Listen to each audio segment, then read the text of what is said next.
I posted a TikTok about my abusive childhood and my mom made my trauma all about her. 8:34 p.m. I'll expand the script carefully, following your rules, no new sections, no structural changes, same voice and tone, only expanding existing paragraphs with more detail, emotional depth, and slower tension in key moments. She was crying on the phone, screaming at me, completely falling apart. And the entire time, all I could think was, why is this about you? I had just posted a quiet little video about something painful that happened to me as a kid, something I lived through, something that left a mark on me that I still carry today. And somehow, within hours, I was the one being made to feel like the villain. Let me take you back to the beginning, because this story needs context to really land. The person who uploaded that TikTok video was not an influencer. She is not chasing clout. She does not have a massive following or a brand deal or a comment section full of thousands of strangers. She has maybe 10 people watching her videos on a good day. She posted a calm, restrained account of a single moment from her childhood, specifically a time when her stepfather pulled her out of school on a fun day as a punishment over what he decided was a messy room. Think about what that looks like for a kid. Fun days at school are rare. They are the days you circle on the calendar, the days you talk about with your friends on the bus, the days that feel like a little exhale inside an otherwise ordinary school year. And she was pulled out of that. Not because she had done something dangerous. Not because there was a family emergency. Because a grown man looked at her room and decided she needed to be humiliated for it. No graphic details in the video. No naming and shaming.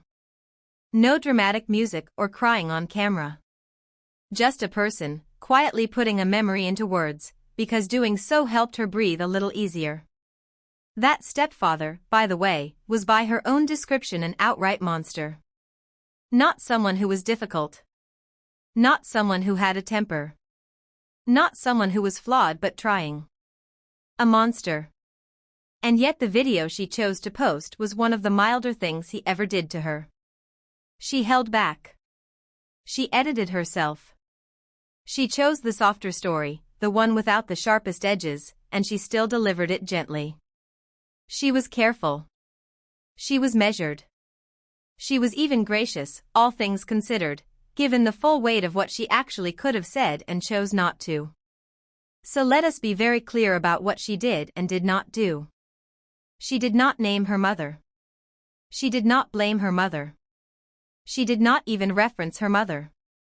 Her mother was not in the story. Her mother was not the subject of the video. Her mother was not even mentioned in passing. The video was about the stepfather. Full stop. And yet somehow, within what sounds like a very short window of time, her mother had worked herself into such a state that she was on the phone, bawling, screaming, asking her daughter how she could do this to her. I need you to sit with that for a second. Because that reaction tells you everything. When your child posts something about childhood trauma and your first instinct is to call them crying about how it makes you look, that says something. That says a lot, actually. It does not say you are a protective parent who is worried about your child. It does not say you are someone who looked at that video and felt grief for what your daughter went through. It says you are a person who looked at your child's pain and saw a reflection of yourself, and did not like what you saw. And instead of sitting with that discomfort privately, instead of taking a walk or calling a friend or journaling your feelings somewhere they belong, instead of maybe reaching out with some gentleness, instead of asking your child if they were okay or whether they needed anything, you made it about your feelings. Loudly. Immediately. Before the video had even had time to find an audience. The specific things she said during that phone call are worth going through one by one, because each one is its own kind of manipulation. First, she said she feels like a terrible parent. That is not a statement of accountability. That is a guilt trip dressed up as emotion. Because if you genuinely feel like a terrible parent, if that guilt is real and it is honest and it comes from a place of actual self-reflection, the response to your child's pain is not to call them screaming. The response is to sit with that guilt quietly, to examine it, to let it do what guilt is supposed to do, which is point you toward the apology you owe. What she actually did was deploy that guilt as a weapon pointed directly at her daughter. She was not saying I feel bad about what happened to you. She was not saying I am sorry I did not protect you. She was saying look how bad you are making me feel right now. That is a completely different thing. Second, she said she cannot believe her daughter did not start the video by defending her. I am sorry. What? Her daughter posted a video about her own trauma. About something that happened to her. About pain she experienced in her own body, in her own childhood, in her own life. And somehow the baseline expectation was that the video needed to open with a disclaimer, a little protective clause, a clearing of the mother's name before the daughter was even allowed to begin telling her own story. That expectation reveals an assumption that is genuinely disturbing. The assumption is that her child's trauma is secondary to her reputation. That any conversation about abuse must first pass through a filter of protecting the adults in the room. That a daughter does not get to speak freely about her own experience without first making sure the people around her feel comfortable with what she is about to say. Third, she asked her daughter how she would feel if her own child did this to her one day. This one is the most manipulative of all, because it tries to sound like wisdom while actually being a threat.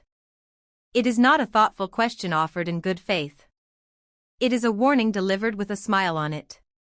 It is saying, remember that you will need me to protect you someday, so you better protect me now. It is asking a trauma survivor to preemptively silence themselves in exchange for future loyalty. That is not parenting. That is a transaction. And the fact that she reached for it so quickly, so naturally, as if it were a normal thing to say in that moment, suggests it is not the first time she has used it. Oh, she absolutely knew what she was doing with that one. And then there is the sister. The sister who said it was kind of messed up that she did not defend their mother. Which again, the mother was not in the video.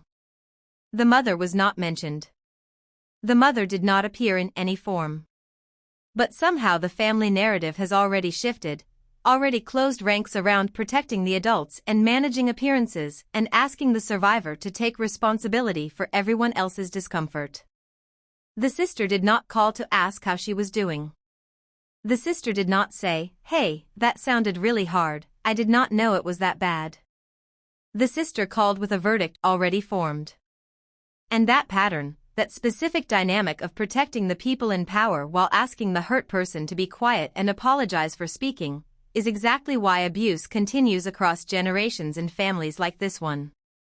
It does not continue because everyone is cruel. It continues because everyone has been trained to prioritize the peace of the family over the truth of the individual. She actually named it herself, and I think that was one of the most perceptive things in this entire story. She told her mother that their family has generations of violence towards children because no one speaks up, and that adults are coddled over their bad behavior and eventual shame. That is not just venting. That is analysis. That is someone who has spent real time, probably years, looking at the patterns in her family and tracing them back through generations to understand how she ended up in the position she is in. That kind of clarity does not come easily. It usually comes from a lot of pain and a lot of reflection, and sometimes from therapy, and sometimes just from lying awake at night connecting dots that everyone else has agreed not to connect. She connected them. Out loud. And she was not wrong. Because here is what speaking up actually costs in a family like this one.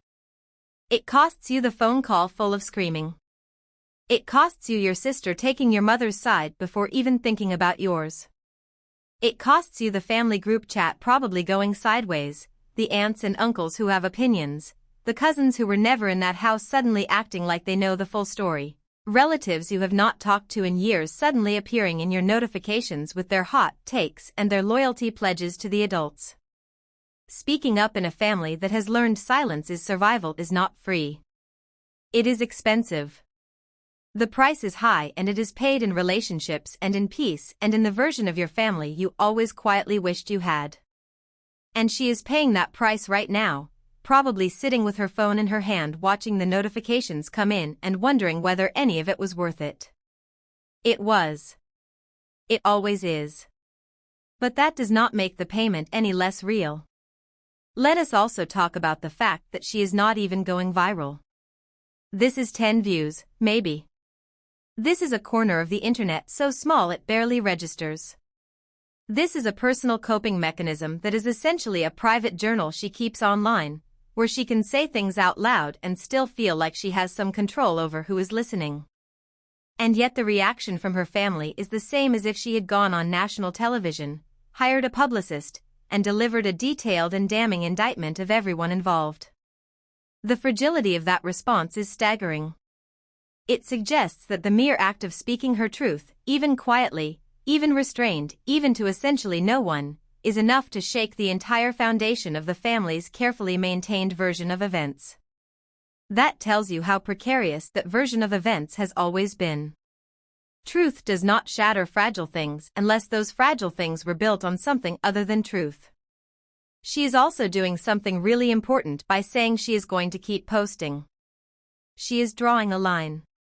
She is planting a flag in the ground of her own experience and saying, this is mine. My experience. My voice. My healing. And I will not hand it over so you can feel better about yourself. That boundary is healthy. That boundary is necessary. And the fact that her mother's response was to suggest she block her if she does not want to see the videos is actually the most honest thing her mother has said in this whole situation, because it acknowledges that the discomfort belongs to her and not to her daughter. She is the one who cannot handle it. She is the one who needs to look away. And somewhere inside that suggestion is the quietest possible admission that she knows she has no right to ask her daughter to stop. Now let us talk about the verdict, because I want to be very clear about where I stand on this. She is not the problem here. She is not even close to the problem. She posted a restrained, careful video about her own lived experience and was immediately subjected to emotional pressure from multiple directions designed to make her take it down and go back to being quiet. Every single one of those responses, her mother crying, her mother asking why she was not defended, her mother invoking future guilt, her sister calling it messed up, all of it is the family system trying to protect itself from accountability. None of it is about her well-being. None of it. The mother's behavior in particular is something I cannot let slide without saying this plainly. If you were married to someone who abused your children and your first response when one of them finally speaks about it is to make yourself the victim of their honesty, you have not done the work. I do not know what the mother knew, what she allowed, or how long it went on. But I know that the call she made that day was not the call of someone who is genuinely remorseful. It was not the call of someone sitting in the wreckage of their choices, finally ready to face them. It was the call of someone who is scared of what comes next if the silence finally breaks. And that fear is hers to manage. Not her daughter's. Keep posting. Do not take a single video down. Keep talking, keep healing, keep putting words to things that hurt, because that is how you process it, and that is also how someone else who is watching, someone sitting in their own quiet corner with their own version of this story, knows they are not alone. Her family can block her if they need to. That is their choice. But she does not owe anyone, not her mother, not her sister, not a single person in that family, her silence. She already paid for that silence with her childhood. I let my sister and her boyfriend move in to save them, and they told my husband to kill himself. She told my husband to kill himself. Let that sink in for a moment. This is the person I opened my home to. The person I bought furniture for. The person I decorated a bedroom for when she had nowhere to go. And when things did not go her way, she looked my husband in the eye and told him to end his life. I want to take you back to the beginning so you understand exactly how we got here, because the ending of this story makes a lot more sense when you see everything that led up to it. A 21-year-old woman and her 23-year-old husband opened their home to her 19-year-old sister and that sister's boyfriend, both of whom were about to be homeless. Not staying somewhere uncomfortable. Not in a difficult living situation. Homeless. These two people had nowhere to go, and she stepped up without hesitation. She did not just hand them a couch. She bought them bedroom furniture. She helped decorate the space. She gave them their own room and their own bathroom and treated them like guests she actually wanted to have there. She probably felt proud of herself in those early days. Hopeful, even. The kind of warm feeling you get when you believe you are genuinely changing someone's situation for the better, when you look at a problem and decide you are going to be the solution. And before they moved in, she sat down and set clear expectations. These were not unreasonable demands. No smoking of any kind in the house. Get jobs. Help with bills and food for yourselves. Do not eat full meals in the bedroom. That is it. That is the list. She was not asking them to follow a complicated rulebook. She was asking them to behave like adults who understood they were being helped by someone who did not have to help them. Any reasonable person hearing those rules would say yes, of course, absolutely. Because those rules are basic respect for someone else's home. She probably felt good about that conversation too. Probably felt like they were all on the same page. Like they had a foundation. Like this was going to work. They agreed. And then they immediately started not doing most of it. The first month, almost the entire first month, both of them had no jobs.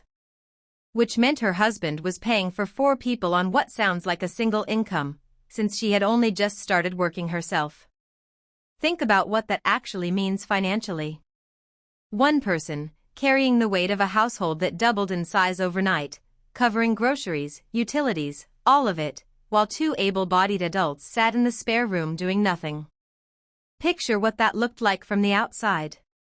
Her husband leaving for work every morning, tired, responsible, carrying a load that was never supposed to be his alone, while 2 grown people stayed behind in a room they did not pay for, in a house they did not contribute to, sleeping in on furniture someone else bought them.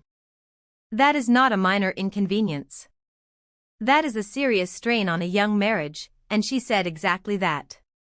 It was a large strain. And still, they stayed. Nobody got kicked out in month 1. She held her frustration quietly, probably told herself it was temporary, probably reminded herself of how much worse their situation would be without her. Arguments started happening. And during those arguments, she was called a bitch. She was called controlling. She was called disrespectful. By people living in her house. By people she was financially supporting. I want you to let that sit because it matters enormously to what happens later. The pattern being established here is that any time she held a boundary or expressed an expectation, the response was not accountability. It was aggression. It was labeling her. It was turning her into the problem so they did not have to look at themselves. That is a very specific kind of manipulation. It is designed to make the person who is actually in the right feel like they are doing something wrong. And when you are young and it is your own sister doing it to you, it works more often than it should. Then came the weed. She comes home from work and immediately smells smoke in the house. That smell must have hit her the moment she opened the front door. That specific, unmistakable smell that told her everything before she even set down her bag. One of the clearest rules, established before they even moved in, no smoking of any kind. She calls her husband, he tells her to warn them, and she does. She walks to that door and delivers a direct and final warning, standing in her own hallway, in the home she pays for, telling 2 people that they cannot break the rules she set before they arrived. That same night, her husband comes home close to midnight and the smell hits him the moment he walks through the front door. She walks toward their room and can hear them in the bathroom, giggling, completely unbothered, having used all the hot water on top of everything else. That specific detail, the giggling, gets me every time. Because it tells you exactly how seriously they were taking any of this. They were not remorseful. They were not nervous about what came next. They were laughing. Hours after receiving a final warning, they broke the rule again and found it funny. Are you kidding me with the giggling? She sends a message that night saying the boyfriend needs to be out by the end of the week. Which, given that she had warned them that very day and he broke the rule within hours, is a completely proportionate response. The next morning she says they need to come to the store with her because she does not feel comfortable leaving them alone in the house, and honestly, after what happened the night before, who could blame her? That is the moment everything explodes. They start screaming at her about how disrespectful she is, calling her a liar, calling her manipulative, saying she always gets what she wants. The volume of it, the sheer aggression being directed at someone who asked them to go on a grocery run, is staggering. All while she is alone defending herself against two people because her husband is at work.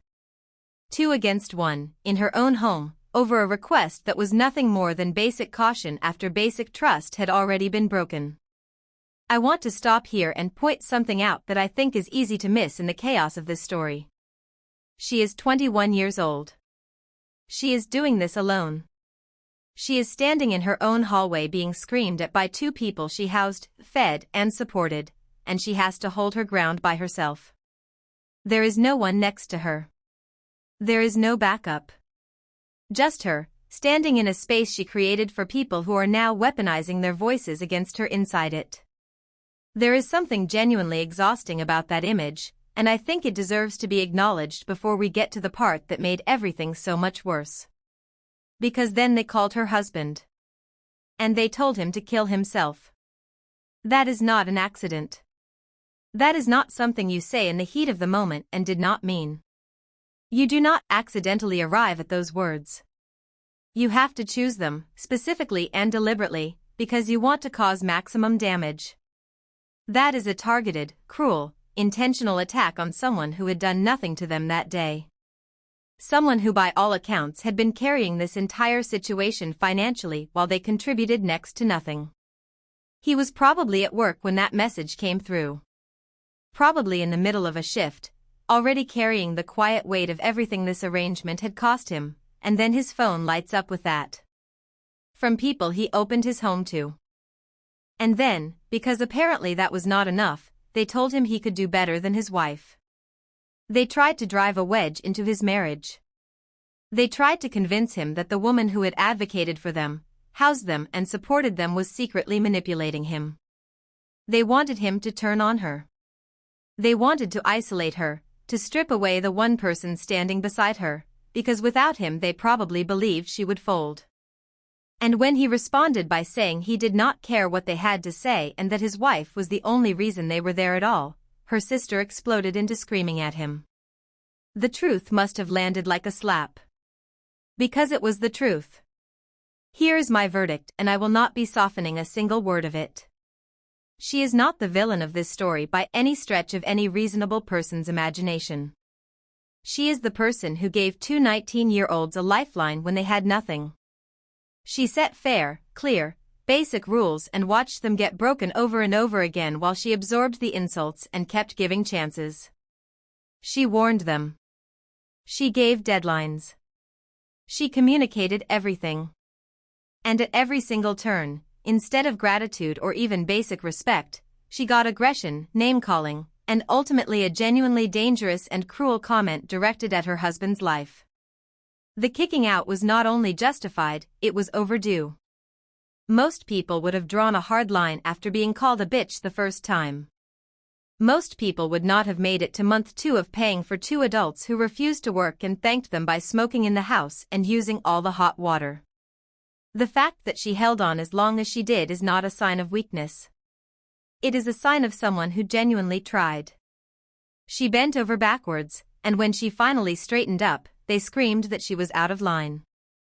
Tell him to kill himself in my house. In the house I opened to you. After the furniture I bought and the rules I explained and the months of patience I extended. And you want to know if kicking them out was wrong? It was not wrong. It was the only option left. She does not owe her sister another chance, another conversation, another moment of grace. She gave everything she had to give and it was repaid with contempt. The door is closed, and she should feel absolutely nothing but peace about that.